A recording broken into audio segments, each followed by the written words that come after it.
Sabi nila, buy only blue chip stocks. Ha? Ano yung blue chips? Bakit may mga kulay-kulay na naman yan? Gusto ko lang naman mag-invest kagad sa stock market. Yan ang i-discuss natin sa video na ito. Originally, ang blue chip na word ay nagsimula yan sa poker, sa sugal.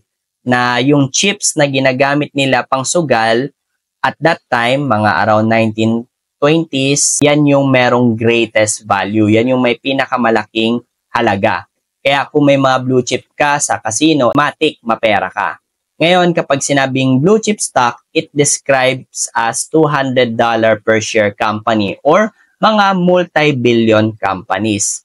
Sa paglipas ng panahon, nagkaroon na ng iba't ibang variant yan. Nandyan na yung kino-consider na as blue chip yung mga companies na matagal nang nag-e-exist katulad nila Jollibee. Siguro bata pa lang ako, alam ko nag-e-exist na or nabubuhay na yung Jollibee na yan. At kung maalala ko, nasa styro pa nga yung burger steak nila. Comment down below yung mga nanonood dyan kung naabutan ninyo yung burger steak na nasa styro. Medyo napaghahalataan kung anong edad na tayo, no?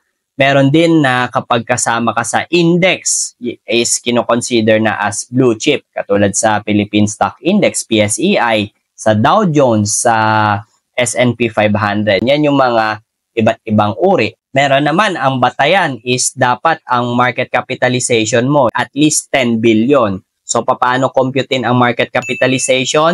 Outstanding shares multiplied by the current market price. Iba-iba talaga ang batayan ngayon. Pero noon, kapag $200 per share ang isang company, matik blue chips na yan. Ngayon, ang tanong, safe bang mag-invest sa blue chip issues?